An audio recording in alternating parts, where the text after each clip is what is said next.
정도가 70번째 개송입니다. 용과 코끼리가 차고 밟아서 윤택하기 거지없으니 삼성과 오성이 모두 깨닫네. 용과 코끼리가 차고 밟아서 윤택하기 거지없다. 용과 코끼리는 동물 중에서도 좀 뛰어난 동물이잖아요. 용도 그렇고 코끼리도 그렇고. 그래서 용과 코끼리가 차고 밟았다는 것은 우리 사람들 중에서도 오랫동안 수행을 해서 좀 이렇게 공부가 높고 도가 높은 사람들을 삼현십성이라 그래요. 삼현십성. 좀 이렇게 수행을 많이 한 그런 분들을 얘기를 하는데, 용과 코끼리는 그런 삼현십성들을 비유한 그런 말이다고 생각을 하면 됩니다. 그래서 이 수행자들 중에서 삼현십성과 같은 훌륭한 수행자, 그 수행자들이 열심히 도를 이루고 깨달음을 이루고 하는 그 형태를 용과 코끼리가 차고 밟았다, 이런 식으로 표현을 한 거예요. 그래서 사면십성 등의 훌륭한 그런 수행자들이 도를 이루고 열반의 길을 걸어서 윤택하기 거지없다.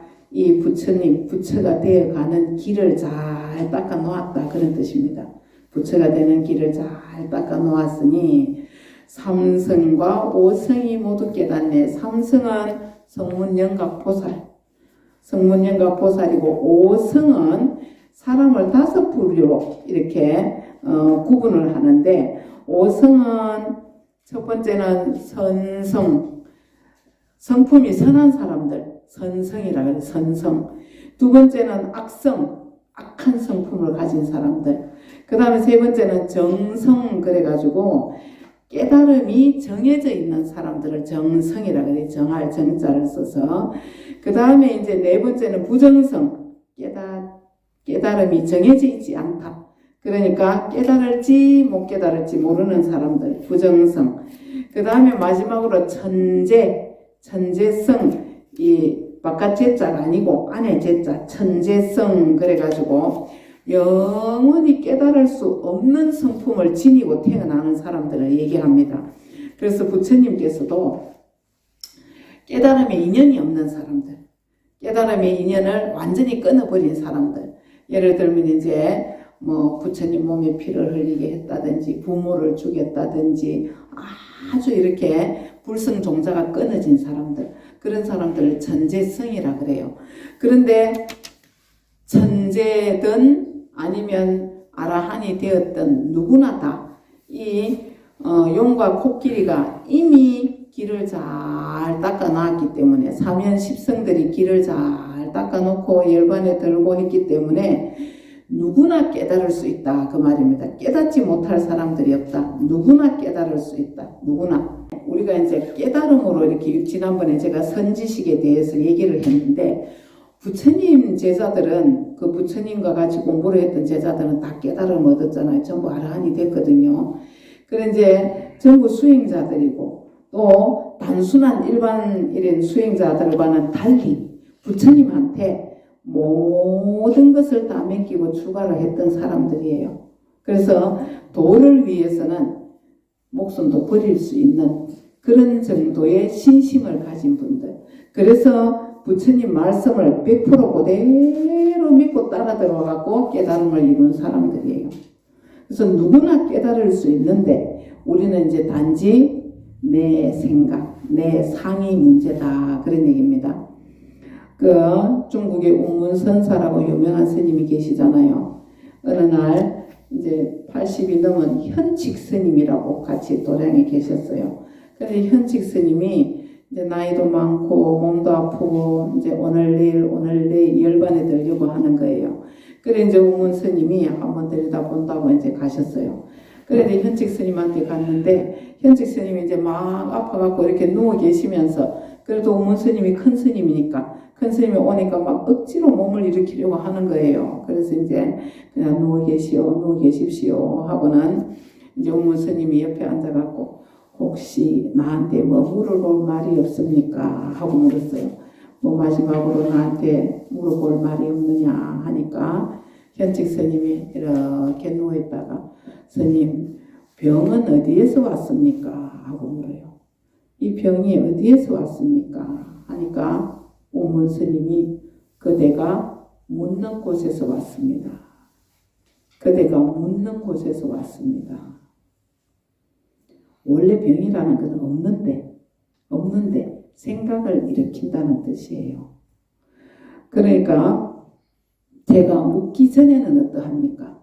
그럼 내가 묻기 전에는 어떠합니까? 하니까 손에서 빠져나와 허공에 누웠다 그랬어요. 손에서 빠져나와 허공에 누웠다. 이게 이제 화두입니다.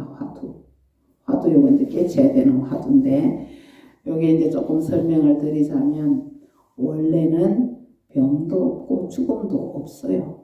원래 아무것도 없는 자리인데 그대가 묻는 곳에서 왔다. 네가 한 생각 이렇게 갖고 병이니 죽음이니 하는 걸 만들었다는 뜻이에요. 마음으로 만들었다.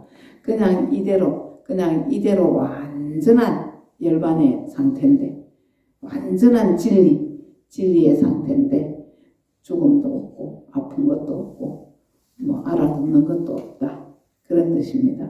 이대로 그냥 허공 가운데서 눕고 싶으면 눕고 앉고 싶으면 앉고 그냥 자유롭다. 이대로 마음대로 뭐든지 다 할 수 있는 이대로가 완전한 열반의 살이다 하는 그런 거를 이렇게 문답으로 한 그런 내용인데 여기 이제 그 공부하는 스님들이 화두로도 이렇게 들고 공부를 하는 그런 내용입니다. 앞에 길을 닦아 놓은 사면 십성 등의 이런 훌륭한 수행자들이 있어서 그 수행자들이 열심히 활발하게 자유자재하게 이렇게 이 깨달음의 길을 서로 이렇게 왕래를 하면서 길을 잘 닦아 놓아서 누구든지 깨달을 수 있다. 부처님 제자 중에 제일 바보가 누구였어요? 바보. 주리반특가. 주리반특가도 깨달음을 얻어요. 주리반특은 너무 바보라 갖고 단어 2개를 기억을 못했어요. 문장을 한 구절을 기억 못하는 것은 물론이고 한마디는 그래도 알아듣는데 2마디를 해도 못 알아들어요. 그만큼 바보였잖아요. 그 이제 형님하고 같이 출가를 해가지고 부처님 회상에서 공부를 하는데 1년이 지나도 2년이 지나도 3년이 지나도 부처님 말씀을 한 개도 이해를 못하고 계속 하나를 못 외우는 거예요. 그러니까 이제 막 사람들이 바보야 그러고 너는 안 됐다 너는 그만 집에 가라 그러고 막 놀리고 비난을 하고 하니까 하루는 막 이제 내가 가야 되겠다. 나는 도저히 머리가 너무 나빠갖고 나는 뭐 이 도량에는 안 어울리는 사람이다 하고는 집에를 가려고 이제 대문 밖에 나와갖고 문 밖에 나와서 막 울고 있었어요. 그런데 형님한테 형님 나는 도저히 안 될 것 같아서 나는 그만 가려면 그래 형님도 너무 창피한 거예요. 동생이 너무 바보니까. 그래 이제 문 밖에 오고 있으니까 부처님이 외출을 하고 돌아오시다가 주리반특을 본 거예요. 왜 그러느냐 하니까 아이고 부처님 저는 몇 년이 지나도 정말 개송 하나도 못 외우고 제가 도저히 가망성이 없는 것 같습니다. 저는 그만 집에 가갖고 그냥 부모님 곁에서 착한 일이나 하면서 그렇게 살랍니다 하니까 부처님이 따라 들어오너라 그래갖고 주리반특을 데리고 가갖고 빗자루를 주잖아요. 빗자루를 줘가지고 아무것도 하지 말고 그냥 먼지를 털자 이것만 해라. 아무것도 할 필요가 없다. 그래 이제 주리반특이 처음에는 빗자루를 받아가지고 썰면서 부처님이 뭔 말을 했는지 기억을 못하는 거예요. 그래도 부처님이 요것만 하면 된다 했는데 갖고 억지로 기억을 해내가지고 먼지가 떠오르면 털자가 생각이 안 나고 털자 하면 먼지가 생각이 안 처음에는 그러다가 나중에는 정말 열심히 일념으로 해갖고 주리반특가가 아라한이 돼요. 아라한이 돼갖고 나중에 대중들을 모아놓고 설법을 하는 그런 장면이 나옵니다. 그래서 이 깨달음이라는 건 이미 우리는 깨달음 속에 있어요. 이미 깨달음 속에 있는데 내가 모를 뿐이에요. 내가 서울에 있으면서 서울 가는 길을 묻고 있는 그런 형국이 있다 말입니다. 그래서 이 깨달음이라는 것은 잘난 사람, 못난 사람, 키 큰 사람, 작은 사람, 똑똑한 사람, 바보인 사람 누구나 할 것 없이 이미 다 깨달아 있다. 이미 다 이 자리에 있다. 그러니 이미 이제 불성은 하나인데 각각의 업에 따라서 업이나 성향에 따라 갖고 다른 모습으로 나타나 있을 뿐이에요. 다른 모습으로. 그래서 우리가 나무도 붙이고 꽃도 붙이고 이것도 붙이고 너도 붙이고 나도 붙이고 다 바탕은 똑같은 하나의 생명체인데 각각의 그런 업에 따라서 인연에 따라서 업과 인연에 따라서 다른 모습으로 살고 있을 뿐이다. 그런 얘기입니다. 그래서 누구나 이미 다 깨달아 있다. 자, 그 다음에 71번째 개송. 설산의 비니초는 다시 섞임이 없어 순수한 제호를 내니 내가 항상 받네. 설산의 비니초. 잘 보세요. 설산 하면 어디를 가리켜요? 히말라야산. 설산은 수행자가 있는 산. 또 스승을 찾아가는 산이에요. 설산이. 하얀 눈만 덮여 있어요. 근데 영산이고 성산이라 그러죠. 성스럽고 신령스럽다 해서 영산이고 성산이에요. 이 설산에 비니초라는 풀이 있어요. 비니초라는 풀. 이거는 풀 이름인데 세상에서 가장 향기가 좋고 맛이 있는 풀인데 요 비니초가 있는 데는 다른 풀들이 자라지를 못한다 그래요. 그래서 이제 순수함을 상징하는 거예요. 설산도 그렇고 비니초도 그렇고 설산의 비니초는 다시 섞임이 없다. 잡되지 않는다. 옆에 아무런 잡스러운 것이 오지를 못한다. 붙지를 못한다. 그럼 이거는 뭘 상징하는 거겠어요? 우리 깨달음 자리, 우리의 불성 자리, 우리 불성 자리가 그렇다는 얘기입니다. 설산의 비니초는 다시 섞임이 없어서 순수한 제호, 제호는 요즘으로 말하면 이제 그 야쿠르트 우유에서 이렇게 정제돼서 나오는 최상의 맛을 가진 그런 우유를 제호라 그래요. 제호. 순수한 제호. 그러니까 부처님의 최상의 가르침을 상징하는 말입니다. 부처님의 최상의 가르침을 내니 내가 항상 받네. 자, 우리가 이 불교는 깨달음의 종교입니다.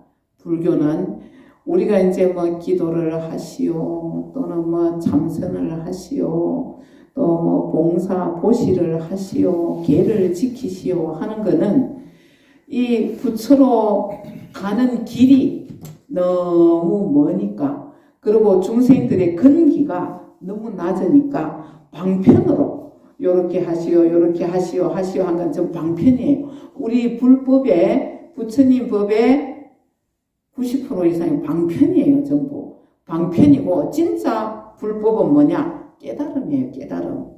우리가 막 팔만대장경을 다 읽어야 되고 다 이해를 해야 되고 육바라밀을 전부 다 닦아야 되고 팔정도를 전부 다 지켜야 되고 그래 해갖고 부처가 되려면 부처가 될 기약이 없어요. 안 돼요.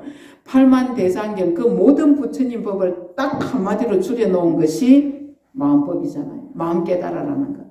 그래서 축약해 놓은 거거든요. 그렇기 때문에 부처님 법은 모든 것이 내 마음을 깨닫는 대로 딱 귀결이 되는 거예요.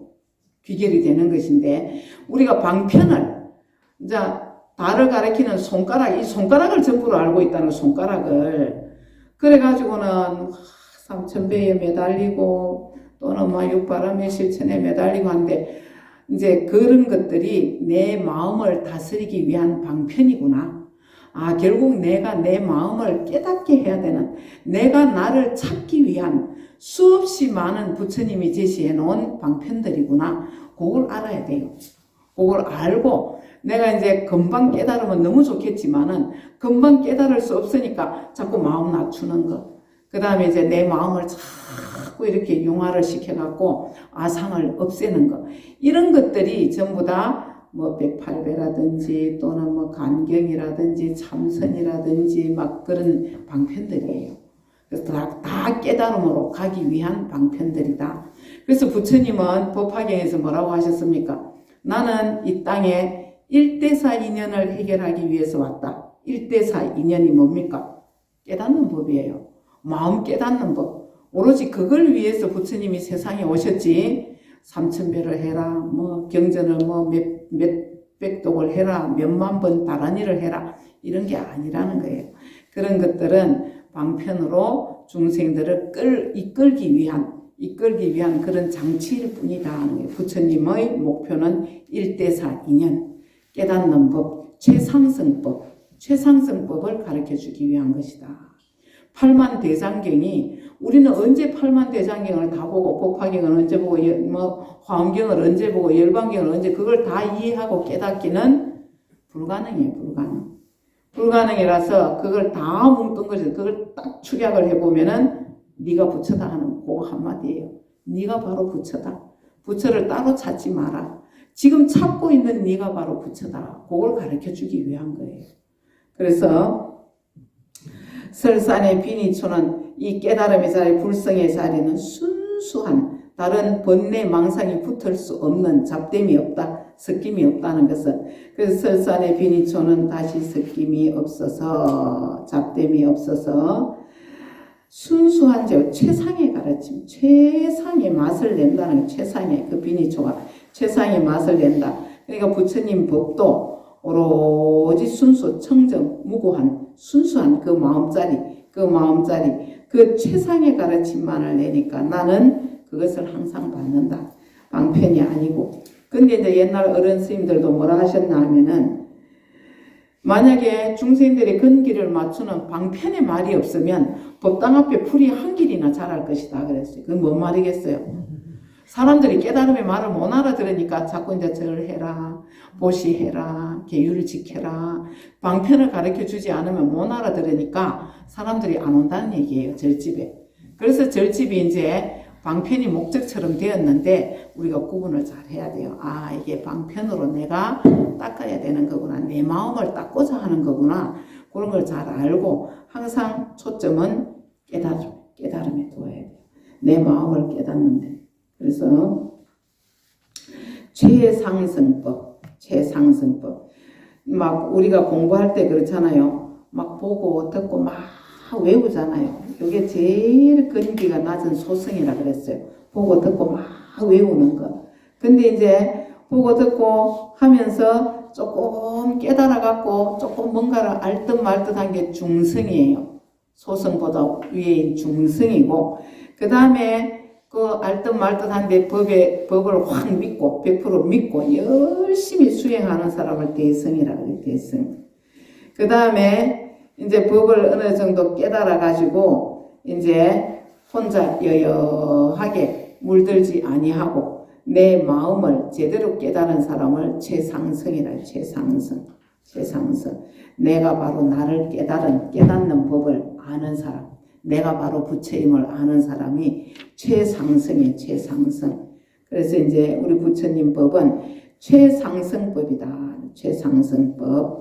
그래서 설산의 비니초와 같이 아주 순수한 청정무고한 그런 자리. 그래서 그런 설산의 비니초가 가장 맛있는 그런 우유를 설산에는 배구가 있다. 그래서 배구, 흰소, 설산에 있는 흰소는 비니초만 먹는다 그래요. 비니초만 먹고 내는 우유가 최상의 맛을 가진 제호다. 그런 뜻입니다. 그래서 우리도 부처님 법이 많이 있지만은 최상승법을 항상 받는다. 그래서 부처님은 항상 1대4 인연을 위해서 이 세상에 오셨다. 그걸 우리가 이제 늘 기억을 해야 됩니다. 그래서 깨달음의 법, 이 법에다가 늘 초점을 맞추고 수행을 해야 된다. 그 다음에 72번째 개송, 일성원통일체성. 한 성품이 원만해가지고 모든 성품에 통하고, 여기 한 성품이 뭐겠어요? 부처의 성품. 나예요, 나. 내가 부처라 그랬죠. 부처의 성품이 원만하여 모든 성품에 통한다. 모든 성품에. 이 전부 다 불성이에요, 불성. 우리가 이제 불성을 허공에 비유하기도 하는데, 모든 것이 다 불성에 나타납니다. 그런 뜻이에요. 모든 것이 불성에 나타납니다. 한 법이 두루하여 모든 법을 먹먹는다. 우리가 가만히 보면 사람도 생김새가 다 다르고, 또 사람하고 동물도 다르고, 동물하고 식물도 또 다르고, 다 다른 모습으로 나타났지만은 그걸 다 살아있게 하는 바탕은 뭐다? 불성이다. 부처의 성품이다. 부처의 성품이 전부 온 세계가 하나로 연결되어 있다는 거예요. 온 세계가 하나로 연결되어 있다. 그래서 그 불성이 모래에 가면 모래 알갱이가 되고 바위에 가면 바위가 되고 소나무에 가면 소나무가 되고 또 대나무에 가면 대나무가 되고 또 토리나무에 가면 또 토리나무. 그러니까 진리 아닌 게 없다. 부처 아닌 게 없다는 뜻이에요. 부처 아닌 게 없다. 모든 우주에 있는 우리가 큰 파도도 물이고 작은 파도도 물이고 뭐 물거품도 물이고 전부 다 물이듯이 모든 것은 전부 다 진리가 바탕이다. 불성이 바탕이 되어 있다. 모든 것은. 그래서 우리는 이 성조 스님께서 성조법사가 뭐라 했냐면 천지는 천지 여와 동근이다. 천지는 나와 뿌리가 같다. 천지는 나와 한 뿌리고 만물은 나와 한 몸이다. 그래서 만물은 나와 한 몸이다. 우리가 그 법성계에 보면 일중일체 다중일, 일적일체 다적일 있잖아요. 똑같은 말이에요. 한 성품이 모든 것에 다 통한다. 한 성품이. 또 모든 성품은 다 하나이다. 하는 한 법이 두루하여 모든 법을 먹었네. 일본에 그 한 후쿠리쿠라는 데 한 사찰에 유명한 스님이 계셨어요. 대처성이었어요. 대처성 부인이 있는. 그런데 교수이고 또 예술가이고 아주 유명한 그런 스님이었어요. 그런데 이제 이 스님한테 늘 사람들이 법문을 들으러 와요. 법문을 이렇게 들으러 오는데 하루는 이제 법문이 끝나고 난 뒤에 한 나이가 좀 드신 이제 그 처사님 한 분이 뭐라고 얘기를 하냐면 스님 오늘 스님 법문을 정말 잘 들었습니다. 오늘 스님 법문을 제가 다 이해했다고 하면 제가 구제를 받을 수 있겠습니까? 하고 물었어요. 그러니까 아이고 벌써 이 자리에 오신 것만으로도 이미 구제를 받으셨습니다. 하니까 이 분이 뭐라 하냐면 아이고 스님처럼 거룩하신 분인 것 같으면은 그렇겠지만 우리 같은 이 하잘것없는 범부 중생이 어떻게 구제를 받을 수 있겠습니까? 그래요. 그러니까 그 스님이 뭐라고 말씀하시냐 하면은 이제 자기 옆에 부인이 있었어요. 옆에 부인이 있는데 이 사람은 하루에 2-3번씩 내 팬티를 빱니다. 그래요.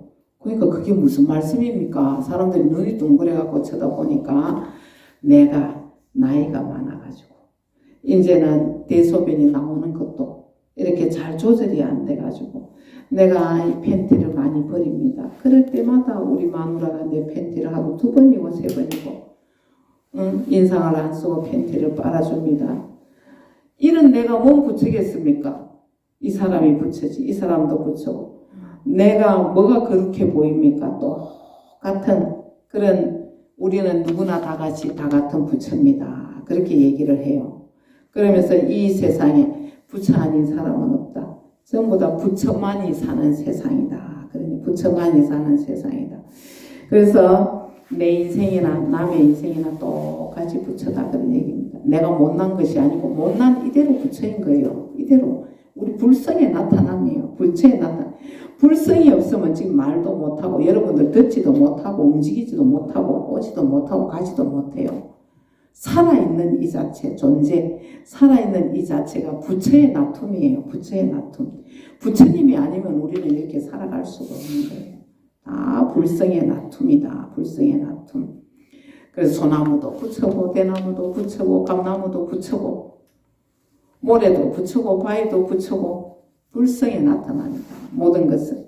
그래서 한 성품이 원만하여 모든 것에 통한다. 그러면은 너와 나는 같다는 얘기잖아요. 너와 나는 나도 너고 너도 나고 너와 나는 같이 통한다는 얘기잖아요. 그러면은 나라는 개별적인 이 개성을 가진 나라는 존재는 원래 없는 것이다. 우리는 그냥 하나야. 그냥 하나. 그래서 이제 인생을 어떻게 살아야 되느냐. 나만 챙기고 사는 사람이 제일 어리석은 사람이에요. 이타적인 삶을, 왜냐? 남을 위하는 게 나를 위하는 거예요. 우린 다 하나니까. 다 같은 불성을 가진 하나니까. 그래서 막 나만 잘 될 수가 없어요. 다른 사람이 잘 돼야 내가 잘 되는 거예요. 네가 살아야 내가 사는 거예요. 네가 부자가 돼야 내가 부자가 되는 것이고. 그래서 이타적인 삶을 부처님께서 말씀하신 무아가 그거예요. 무아가. 나가 없다는 것은 다 나기 때문에, 전부가 나기 때문에 이타적인 삶을 살지 않을 수 없다. 부처님의 자비가 거기서 나온 거예요. 부처님의 자비가 전부 나예요. 깨닫고 보면 전부 우리는 하나다. 하나로 통한다. 내가 아프면 우주가 아픈 거예요. 내가 아프면 우주 전체가 아프고, 내 몸에 이상이 있으면 우주 전체가 병이 드는 것이고. 그래서 이런 걸 알면 우리가 이 내 마음 하나가 지옥도 통하고 천상계도 통한다. 그래요. 이 마음 하나가. 다 우리는 이렇게 내 마음이 막 마음 안에 갇혀져 있는 게 아니고 전부가 내 마음이 전부가 경계가 없어요. 이 마음이라는 게 경계가 없어요. 가만히 앉아갖고 미국도 가고 저 유럽도 가고 가만히 앉아가 지옥도 가고 천당도 가고 우리 다 하잖아요. 다 통해 있는 거예요. 다 통해 있다. 그래서 잘 살아야 된다. 남을 내 몸처럼 위하고 사는 것이다. 그게 부처의 삶입니다. 자, 그 다음에 73번째 개송입니다. 이 하나의 달이 모든 물에 두루 나타나고, 그 다음에 모든 물의 달은 하나의 달이 끌어당기네. 청강유수 청강월이죠. 청강유수 청강월. 강이 1000개가 있으면 달이 1000개가 다 비치잖아요. 이 달은 뭐 우정물에도 비치고 깨끗한 물에도 비치고 바닷물에도 비치고 개울물에도 비치고 달은 안 비치는 데가 없잖아요. 우린 다 부처란 얘기예요. 우리는 하나의 불성을 가진 그런 다 똑같은 부처다 그런 얘기입니다. 천강유수 강이 1000개의 강이 흐르는데 1000개의 강이 비친다. 우리가 업과 인연에 따라서 다 모양과 이게 능력이 다르지만은 한 개의 달이 강에 뜬 것과 같다. 한 개의 강, 달 전부 다 하나다. 하나. 그래서 깨끗한 물이든 더러운 물이든 맑은 물이든 흐린 물이든 뭐 짠 물이든 뭐 어떤 물이든 간에 그 강에 비친 달은 다 똑같다. 그러니까 내 마음에서 일어나는 미움이나 원망이나 분노나 이것도 다 부처다 그 말입니다. 전부 다 부처의 성품이다. 그래서 부처님은 내가 성불을 하고 보니까 일체 중생이 다 이미 깨달아 있다. 그런 얘기를 하셨어요. 그래서 깨닫고 보면 부처 아님이 없다. 부처 아님이 없다. 천지 우주가 다 부처다. 사람도 부처고 개도 부처고 소도 부처고 전부 다 부처더라. 그래서 부처님 제자 중에 주리반턱도 부처고 또 창녀였던 연화색 비구니도 부처가 됐고 살인자였던 앙굴리마라도 부처였고 부처 아님이 없다. 그래서 우리 마음은 본래 하늘에 떠 있는 둥근 달, 그 달이 마음마다에 비쳐가지고 우리의 각각의 형상이 나타났지만 우리는 하나의 달이다. 하나의 달, 하나의 부처다. 하나의 부처다. 그래서 나쁜 생각도 부처고 좋은 생각을 일으켜도 부처고 법을 어겨도 부처고 법을 지켜도 부처고 열반도 부처고 어리석음도 부처고 지혜도 부처고 무명도 부처고 진여도 부처고 다 부처 아님이 없다. 부처 아님이 없다. 모든 것이 다 부처의 나타남이다.